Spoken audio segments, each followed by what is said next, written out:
we have 6 different news stories from 6 different websites, guys. I'm going to read each of them and give my thoughts as we go along. Welcome to Regan's Newsround.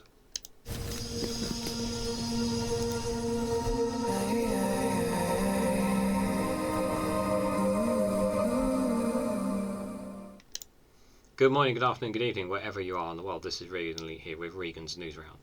And in the next hour, roughly, or less or so, we're going to run through 6 different news articles from 6 different websites. And we're starting with The Guardian on this one, and this is to do with environment. Headline is that UK's Windfarm Red Tape costs bill payers $1.5 billion a year, says analysis. The analysis finds Treasury rules on new wind farms likely to stifle energy generation and keep bills high. So according to this analysis, which we'll read into, we're going to be still going to be paying more, apparently. $1.5 billion a year. And it just feels like, why are we limiting renewable energy, guys, when we should be unlocking and unleashing their full potential, given the fact that we are on an island? Crazy, isn't it? But let's read into it. So the new offshore wind farms will be strangled by the government's red tape, costing UK bill payers $1.5 billion a year, an analysis has found. The latest government auction for new offshore wind farms, due to be completed in September, could result in few projects making it through Treasury rules, according to the Energy and Climate Intelligence Unit, the ECIU, a non-profit organisation. The rules set by the Treasury do not take into account of predictions that the gas price will stay high and put in an arbitrary limit on the number of farms that can be contacted. That means that the budget set in the government's contracts for different auctions is unlikely to be spent because many wind farms will not get through the auction, so bills will be kept higher. Despite the fact that the government recently increased the budget for the auction from $170 million to $190 million, analysis at the ECIU said this was more likely to make little difference to the outcome of the auction and ignored the fact that renewables were predicted to save customers money. The previous auction rounds did not meet the budget, and previous analysis found that 1 gigawatts of wind power was missed out on, along with the savings of £225 million a year. The ECIU found that the current auction could secure as little as about 2 gigawatts of offshore wind, leading to missed savings of more about £1.5 billion a year for cheaper renewable energy.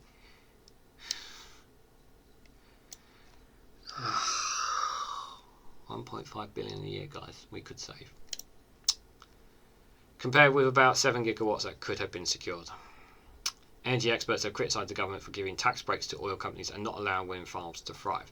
This is exactly what they're doing here, according to this analysis. Jess Ruskin, an energy analyst at the ECIU, said, the government seems to be focused on North Sea gas licenses and tax breaks for oil companies that won't bring down bills, while trying to offshore wind farms that generate electricity cheaper than gas in red tape. What is going on? What is the logic behind this? That is the question. Even with inflation pushing costs up for offshore wind, it still generates electricity much cheaper than gas power stations, stifling wind farms pushing up bills. The Treasury rules seem to be actively working against bringing them down. If the rules around these auctions were not loosened, the ECIU said, it could put the goal of 50 gigawatts of offshore wind by 2030 at risk. And whose fault will that be, guys? Spokesperson for the Department of Energy Security and Net Zero said, we do not recognise these figures. Last year's contracts for different scheme auctions was the largest ever, issuing contracts to nearly 100 clean tech projects. And we increased this year's budget to reflect the large volume of eligible applications received. The UK is a world leader in renewable technologies, with the 4 largest operational offshore wind farms in the world providing enough capacity to power the equivalent of at least 10 million homes a year. Contracts for Difference is designed to protect generators against price fluctuations and compares favourably to other international schemes. We understand that there are some supply chain pressures for the sector globally, and we are listening to their concerns. They're listening to our concerns, guys. Are they listening to our concerns? Do you think they're listening to our concerns? I don't think they are, guys. I think this is just an analysis here that is basically telling us that they're going to make it more difficult for renewable energies to invest here in the UK while making it easier while expanding oil and gas up north, which is ridiculous. It's a stupid argument, and as you can see, as we read in there, money could be saved if there wasn't this stupid red tape on wind farms, which is absolutely ridiculous. That is for sure. Well, let me know what you guys think in the comments down below. So the next one we have here This is an exclusive from Sky News. The headline is banks to face fines if they breach 3 mile cash access rule. This is actually a good one, in my opinion, but I'll let you guys judge for yourselves on this one. So the UK's biggest banks and building societies will have to adhere to new rules guaranteeing access to free cash withdrawals under plans to be set out by the Treasury, Sky News has learnt. Major banks face being fined if they fail to provide free access to cash withdrawals within 3 miles of consumers and businesses under new rules to be set out by ministers. Sky News has learned that Treasury is to publish guidelines within days setting out expectations for banks' future provisions of cash deposits and withdrawal services. One source briefed on the plan said the Minister, Andrew Griffith, would make a policy statement building on the government announcement in May last year. Under the new rules, the Financial Conduct Authority, the FCA, will have the powers to fine banks if they fail to provide free access to cash. Personal current account holders would not be allowed to face hidden fee charges for withdrawing cash under the rules. Millions of people continue to rely on cash even as Britain's payments industry becomes increasingly dominated by digital service. This is 100% true. Now, yes, we are going towards a digital age, and we are pushing towards a cashless thing. But we're nowhere near that, guys. We're nowhere near that point at all, guys. We really are not. And people still rely on cash. People still use cash. Businesses still use cash. And we are not at that point. And I think there is a fear that there are people who need cash, who still need to get their hands on cash, are having that opportunity taken away from them by these stupid paid cash machines. I hate paid cash machines. I hated that the one time that I had to pay, you had to pay a charge to take money that you own in your bank account, to take cash out of your bank account, and you've been charged for it, which I think is wrong in every sense of the thing. And I think this is a good thing, and I think it should be pushed pushed everywhere. The closure of thousands of bank branches since 2008 financial crisis has stoked fears that those in vulnerable groups face being cut adrift without guaranteed cash access. Yes, especially in rural areas. A lot of rural areas have lost banks and building societies due to that financial crash, and it's just not reliant. And there should still be at least one bank in small rural areas that people can go to talk to a financial advisor or something. There should be at least. Now, obviously, they're doing it for cost-cutting reasons to keep profits going, because most people are going online. But we still have a people in society who still need to go to the bank and talk to a human being rather than a robot or a chat box online. We still have an elderly society that still are not getting it with the technology. I don't think we've reached that threshold point either. So that is also a critical thing on this as well. In recent years, a number of pilot schemes have been launched to provide shared access to banking hubs for customers to different banks. Mr. Griffith is understood to have visited one of these in Brixton, Devon, earlier this year. It was unclear how the 3 mile rule would apply to rural communities across the UK. Yeah, so they haven't been clear on that, but I do think it needs to be applied somewhere like that. Nigel Farage, the former UKIP leader whose treatment by NatWest subsidy coups has sparked a political future over debanking, is understood to have gathered hundreds of thousands of signatures for a petition aimed at halting the reduction in cash services by banks. The Treasury has refused to respond to several requests for comments. So Nigel Farage is in favour of keeping cash services, from the looks of it here. I wonder what his actual opinion is on free cash machines. I wonder what his opinion is on that. That is for sure. That'll be something definitely to look at for sure. So what do I think? I think, as I've said, guys, I think banks facing these fines to keep these cash machines open, I think something like that should still be applied to banks, because we are not at a point yet where we have we still have a generation of people who still don't know how to use a computer or mobile phones. We haven't completely had that switch yet, and I still think banks, I still think there should be banks in some rural areas. I still think they're vitally important for us as a society. And now obviously some people will say differently, and that's perfectly alright, but I still think it's important. Let me know what you guys think in the comments down below, because I'm eager to hear what you guys think on that as well. So I do think it's really important that we have this discussion about banks and free cash fair, that is for sure. We're going to move on now. I'm going a lot faster than I thought. This one from the BBC, guys. The headline from the BBC News is "Councils are failing to tackle antisocial behaviour," the watchdog says. Antisocial behaviour, guys, is it really at the fault of council? Is it not at the fault of police? Before we read into it, who is ultimately responsible for antisocial behaviour in their area? So councils are frequently failing to use their powers to tackle antisocial behaviour, watchdog has found. The local government and social care ombudsman cited cases including a victim being told a neighbour's 13-hour-long party did not warrant action. The watchdog said it upheld 3/4 of the case it had investigated in the past year, and it found fault in how the council was acted. Council said they took a balanced and proportionate approach to complaints. A recent published by the Ombudsman on Wednesday highlighted issues including long delays and responding to complaints, referring people to police instead of taking action, and failing to liaise property with other agencies. It said that out of 63 cases it investigated last year, ranging from low-level issues such as dog fouling and inconsistent parking to more serious harassment and intimidation, 51 were upheld. Round the corner where I live, I have there's an alleyway, and someone still tips rubbish there. Pretty much since I've moved here, they still tip rubbish. At least once a week they tip it down that alleyway, and nothing's done. Nothing's done about it. The council are aware that someone tips there, but they're not putting a camera there or anything. But they can still keep tipping their rubbish there and buggering off. It's one of the most annoying things. Especially when I have to walk down that aisle, I've walked down that alleyway.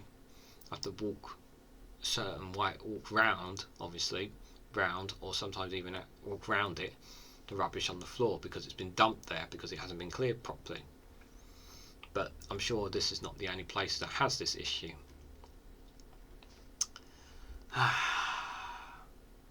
In one case, a resident complained to the council about a neighbour's party with loud music which lasted more than 13 hours. Now, in regards to neighbours' parties, and you guys can let me know what you think in the comments down below with regards to this. I think when it comes to weekends, I'm a bit more, I'm extremely lenient on, laid back on this one, because at the end of the day, it's the weekend, and weekends in the UK, if you don't know from region from abroad, it's when obviously everybody's a bit more relaxed. Very unlike most, not everybody's working, but some people are, some people are not, and you're kind of allowed to go a bit loose. Now, if this is a weekday thing, and they're having parties of music louder than 13 hours or something, yeah, I definitely would complain. I definitely would be complaining. In fact, I probably would go as far as to contacting the police, maybe. But that's just me. Everybody is different in their own way on that one. You let me know what you guys think. But to each to their own, I would say, on that one. Despite another party a few weeks later, he was told by the council that his policy would only consider taking action if he was recorded 6 instances within 25 days. Ombudsman said the council policy was too inflexible and recommended it was reviewed. Another case saw a man complain to his council about his neighbour placing bagged dog faeces outside his window in a bin until collection day, shouting abuse and throwing tennis balls at him. The council decided it was not antisocial behaviour, but a private dispute over right of access to a courtyard area behind their properties that should be reported and should report the incidences to police. I don't know about you. Is it the council's thing or the police thing, guys? I don't know if that's so much antisocial behaviour. I think that is something more the police should be looking into. But How often do police deal with small local issues these days as well? But the Ombudsman said the council was at fault and should apologise. We feel intimidated in our home. John, not his real name, told the BBC he had been experiencing escalating problems with his neighbours since last November, which he had repeatedly reported to his council in South East London. He said it started with relatively minor issues like smoking, drug taking and loud music in the building, but it had grown severely to him and his wife witnessing violence and racist abuse. On one occasion he was personally threatened by the neighbours for reporting them.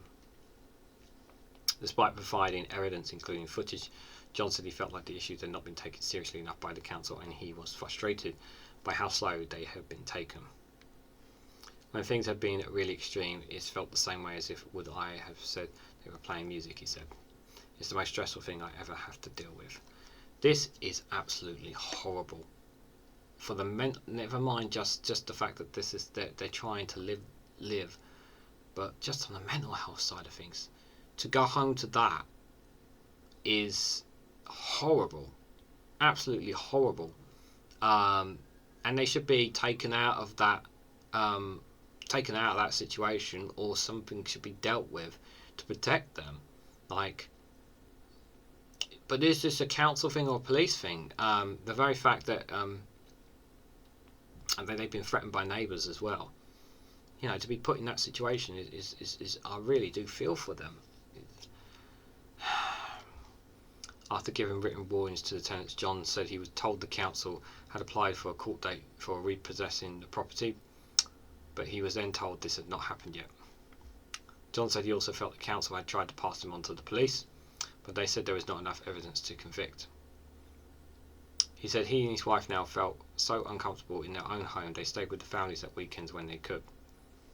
It started off feeling on edge quite a long time to now being intimidated by coming back to our property. That's horrible to come to that all the time. Councils have a range of powers to tackle antisocial behaviour, including community protection notices for issues like noise and litter. Failure to comply with a notice to stop behaviour is a criminal offence.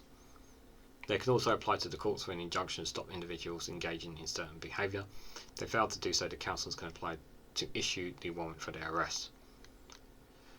However, the Ombudsman found councils were either not using these powers or did not fully understand them. The local government association, which represents councils, said antisocial behaviour could have a devastating impact, and councils were committed to working with partners and communities to protect residents from offenders. A spokesperson said councils will always have a balanced and proportionate approach to using these tools at their disposal to tackle crime and antisocial behaviour, ASB, and so it's vital that all agencies, including the government, ensure all measures in the ASB plan launched earlier this year are inadequately resourced.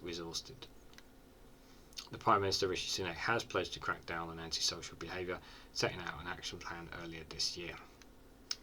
It includes increasing the use of hotspot policing, forcing people who vandalise public spaces to repair the damage they cause, and extending powers to disperse groups to councils. The government spokesperson says councils should use all their available powers to tackle antisocial behaviour, and through our action plan the government is providing dedicated funding to support the police and crime commissioners, working with councils and others to target enforcement in its areas where antisocial behaviour is most prevalent in their communities. Antisocial behaviour is an issue, and when you're in a situation when you're, for some of these people who are, already guys struggling to make ends meet, struggling to make it each day, and it's difficult. It's difficult for these people, and all these situations, councils need to be there for people, and more needs to be done for sure. And I really do feel for all of them there, and I just hope the situation gets resolved soon for all of them. But let me know what you guys think in the comments regarding that. Guys, don't forget to like, share and subscribe as well. It does help support the channel if you can as well. Right, next one guys. This is from iNews and it's exclusive from them. The majority of public, including Tory voters, want water and rail nationalised, a poll suggests. Neither of the main political parties are in favour of reversing the wave of privatisation which has taken place over the past 4 decades. Now we have to be careful here. This is one poll, so it's not every single poll, but it is a poll on what some of the people in the national media, national public are feeling. Utilities, including water, rail and electricity, should be taken into public ownership. Most voters believe in a challenge to both major political parties. A poll by Ipsos shows broad support for nationalisation in a number of key services, including amongst Conservative voters. The government has ruled out any significant nationalisations, while Labour has committed only to bringing the railway network into public control if it wins the next general election. So only the railway they're looking to bring back in, but they haven't committed to anything else. If we are to change Labour for the better, we need to apply that pressure to them if we want to try and nationalise other projects. Water should, without a doubt, out of all of them, in my opinion, should be nationalised the most, because we need water to live as a species.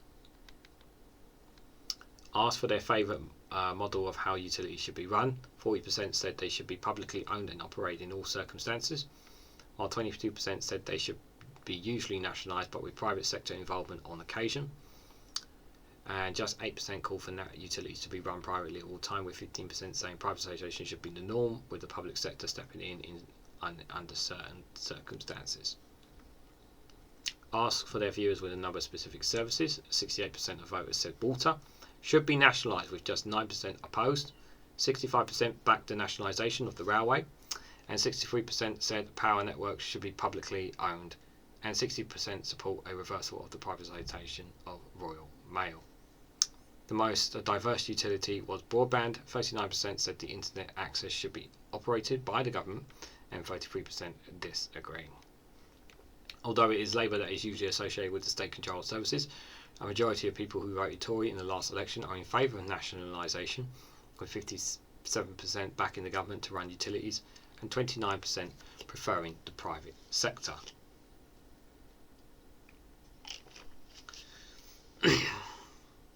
Interesting, Conservative voters are having a change of thought about nationalisation here, according to this poll, even though they're still they do see the issues that are taking place. They see that they see the issues that are happening. They see that I think some Conservative voters are seeing the leakage, the sewage being poured out, their energy bills going up, their train fares costing more. I think they are seeing all of these, and they're starting to question whether or not it in the hands of private companies should be the right thing. And when you see headlines of record-making profits for certain rail firms or banks and energy companies, it leaves a sour taste in your mouth when you hear that people are struggling. And even though some of these Conservative voters are doing all right, the fact that they are having to pay a little bit more, and while these guys are making record profits, does make you question whether or not privatisation is the right thing. Among all those polled, 58% said they would reduce the cost of accessing utilities if they were taken over by a state, suggesting that either they would be run more effectively or the Treasury would subsidise prices paid by the public. Karen Pedley, Director of Politics at Ipsos, told the Eye, "This data shows that a clear majority of Britons instantaneously support public ownership of various utilities, aside from broadband where views are more mixed. Given the general view is that utilities are being in public hands would improve the price and quality of services provided, it is perhaps unsurprising that 6 in 10 prefer utilities in public hands overall. However, it should be said that many recognise utilities could be best run privately in certain circumstances." The poll was carried out last month and questioned 1,000 British adults. At the last election, Jeremy Corbyn promised to nationalise services including water, rail, power, mail and broadband.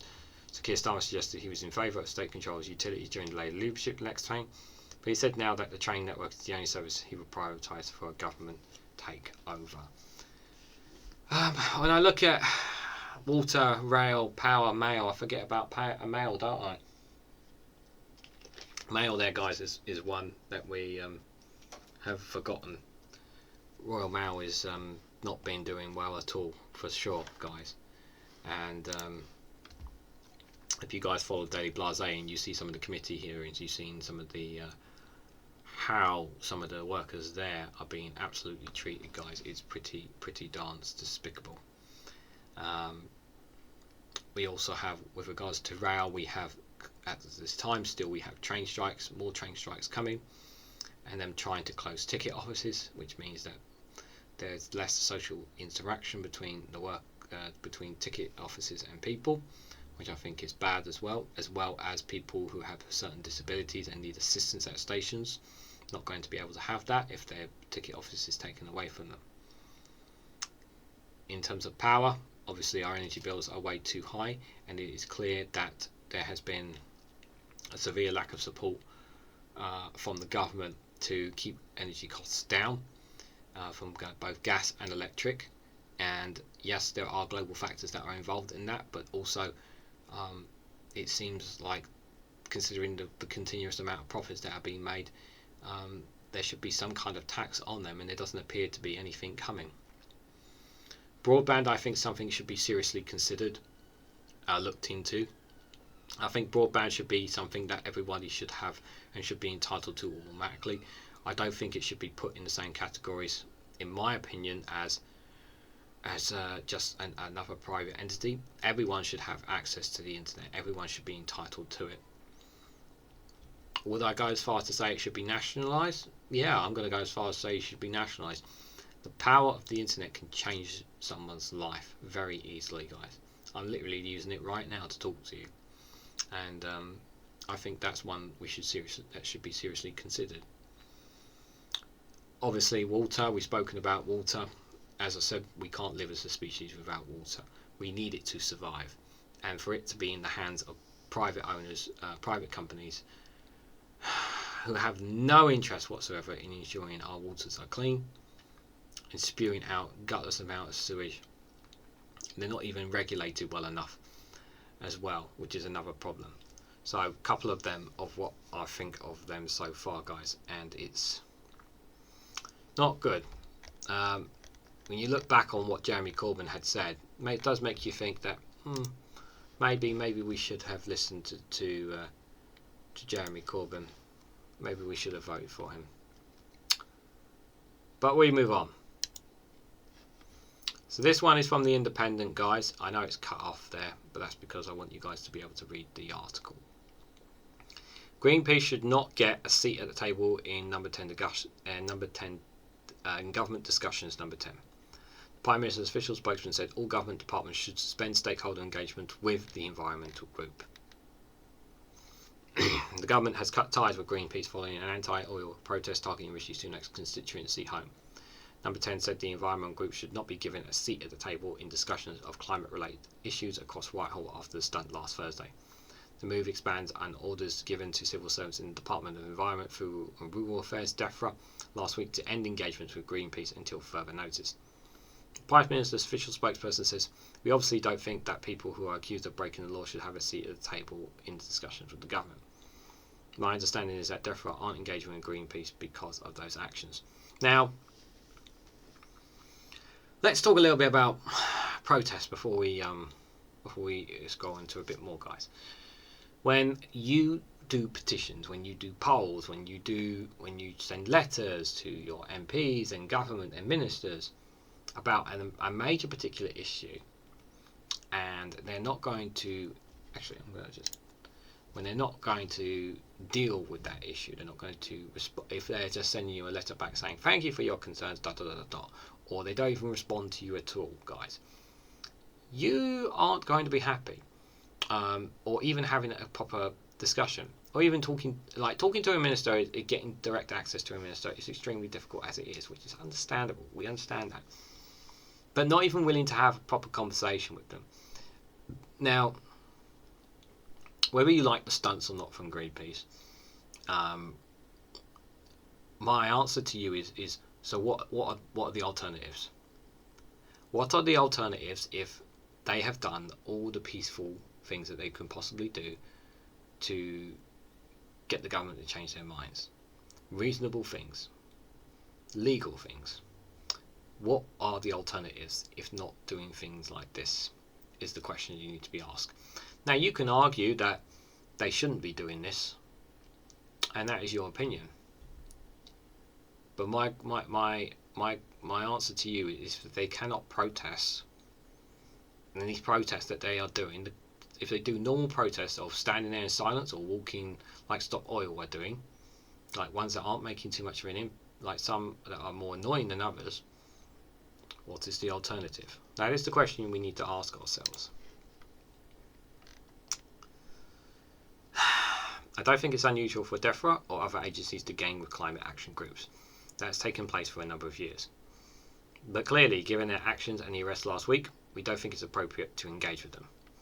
The Department of Energy Security and Net Zero cuts ties with Greenpeace some months ago.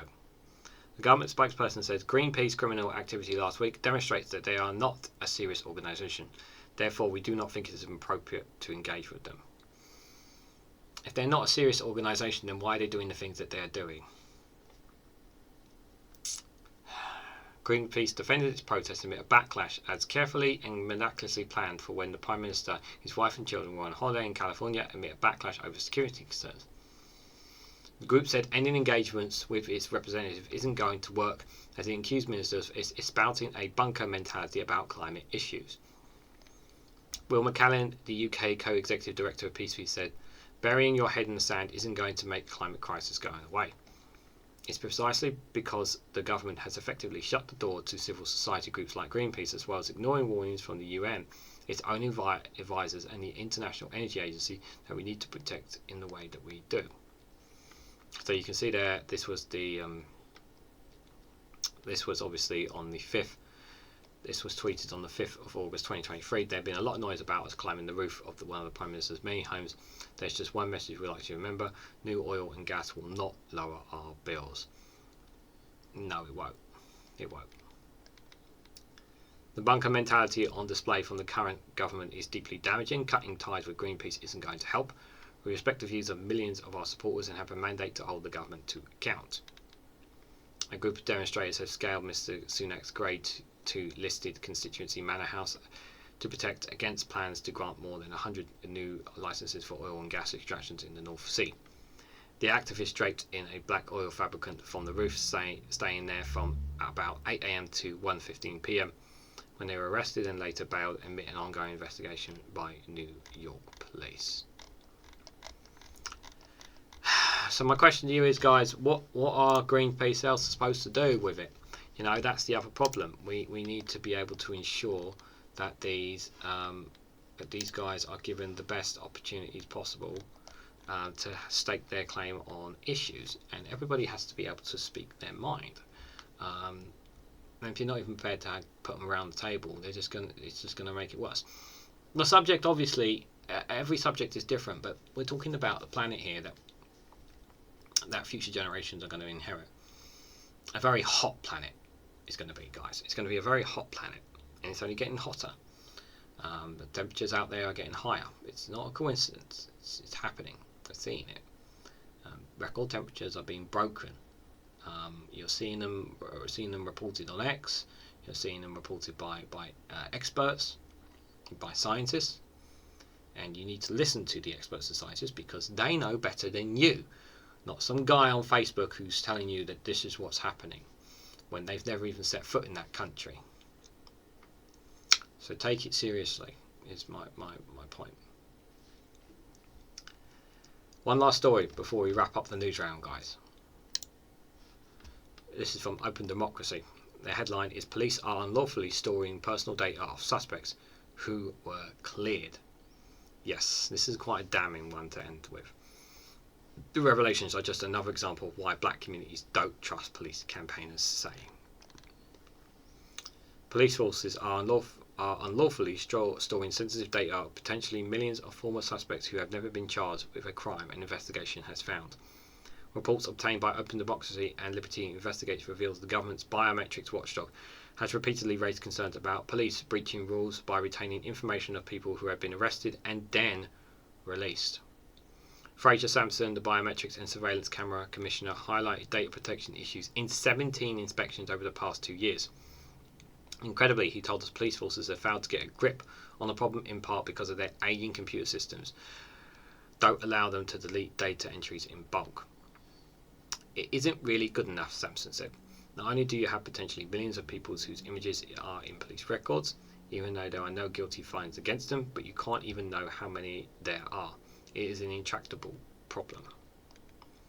Campaigners and police and monitoring groups say the revelations are yet another example of why public confidence in police is so low, particularly in communities that continue to be over-policed. More than half the forces examined by the watchdog found to be indefinitely retaining custody images, including those of people who were never charged or convicted of a crime, despite a 2012 ruling finding the practice unlawful. Let me just read that again, just so I got that right. More than half the forces examined by the watchdog were found to be indefinitely retaining custody images, including those of people who were never charged or convicted of a crime. How despicable is that? That you're being looked on, even though you've done nothing wrong. How despicable is that? That's pretty darn horrible. How would you feel if you were stopped by the police one day and you did nothing wrong, and you find out later on in life that you've been put on the record for something by the police, even though you've done nothing wrong and you're completely innocent? How about you? I feel pretty mad about it. It's disgraceful, guys. Several other forces were warned about their handling of DNA samples, including Staffordshire Police, which are found to have adopted a blanket retention policy going far beyond what should be used as an exceptional power. Sampson also found at least 4 forces were routinely searched the fingerprints of all arrestees against databases, including the imagination of asylum biometric systems, and warned them about the proportionality of running immigration checks on people who haven't even been charged with a crime. He told Open Democracy and Liberty Investigates, if you have no reason to believe that there is any immigration or asylum involved in the arrest, why would you check fingerprints against the database? I haven't had a conviction response to that question. And in one of the most significant data breaches, the Metropolitan Police were found during an inspection in July 2021 to be unlawful, holding almost 300,000 fingerprint records on counter-terrorism database. The Met had received the records from foreign law enforcement agencies, but did not do the proper checks to allow them to be legally retained. Noah Hygar, lawyer and legal officer at the Privacy International, said the findings show police are not taking data protection seriously. She added, it also shows there is little institutional understanding of the potential harms to individuals and our communities from the widespread collection and storage of their biometrics, and the impact it has on their rights to privacy as well as the rights to be free from surveillance while participating in civil life. There is no guarantee automatic or data-driven systems do not reinforce discrimination. Colin Corey of Black Lives Matter UK drew parallels with the Met's gangs matrix. A list of alleged gang members that disproportionately target black men was last year found to be unlawful after a legal challenge by Liberty. Kiwara said our investigation reinforces the belief that black communities should not put their trust in police, thus giving further reasons for our calls that the police do not make us feel safe. He added this shows that there is no regard for protecting people who have not been found guilty. It only reinforces it. It only reinforces that mindset to people if you're disproportionately treating them indifferently based on the colour of their skin. According to the Institute of Race Relations, there is no guarantee automatic or data-driven systems do not reinforce discrimination. As of March this year, more than 82% of people on the gang's matrix are black, Asian or other minority ethnic backgrounds, and 70% are black people who are 7 times more likely to be stopped and searched than white people.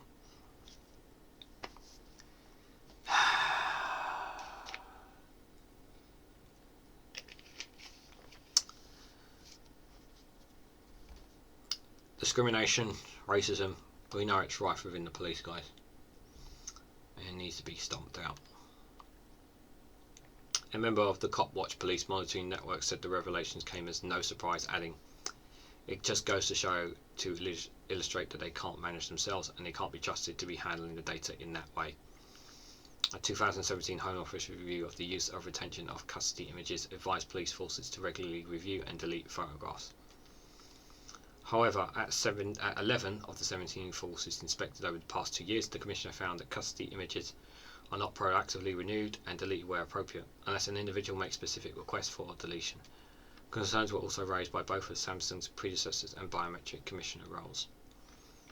Many of these images go on to be uploaded to the police national database, which currently holds more than 16 million images that can be searched using facial recognition technology. The inspections found many forces were having difficulty with deleting custody images because the process is largely manual and very time consuming.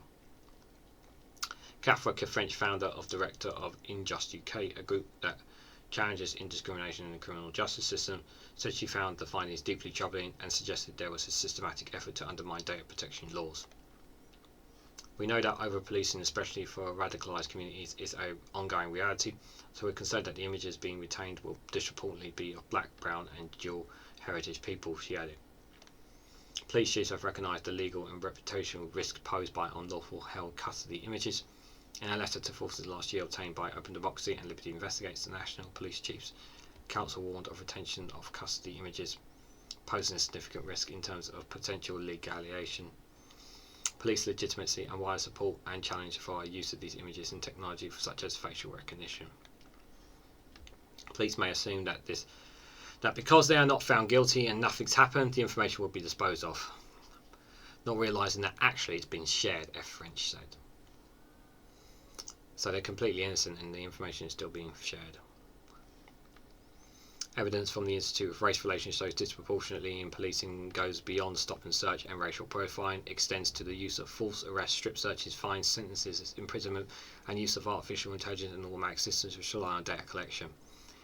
Human rights campaigners have called on the government to take action. Dimitri Sanga, head of the Algorithmic Accountability Lab and deputy director at Amnesty Tech, said, "These findings raise worrying concerns about the UK's police force continuing exercises of blanket and indiscriminate retention of biometric data.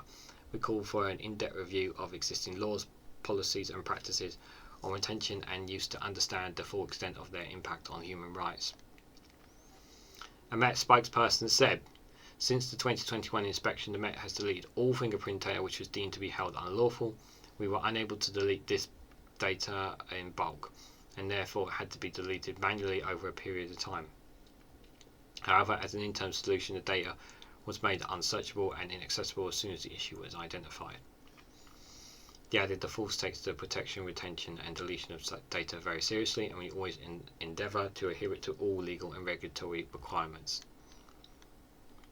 The Chief Constable Joe Farrell, the NPCC's data lead, said, "This is an incredibly complicated area for law enforcement to manage, and the law has changed repeatedly. As such, we are working to clarify the system under which retention and deletion can be undertaken, and a program team has to be set up to accelerate this activity."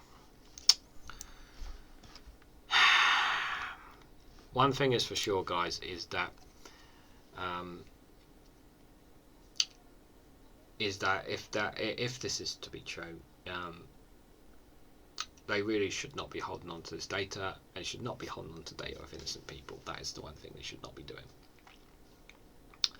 No matter how guilty they may look in their eyes, they should be left alone. And it's infuriating, especially for people of ethnic minority backgrounds, of other communities, to be treated indifferently. We're supposed to try, and we're supposed to be, as a society, working together. And I feel like we're a long way from that after reading this.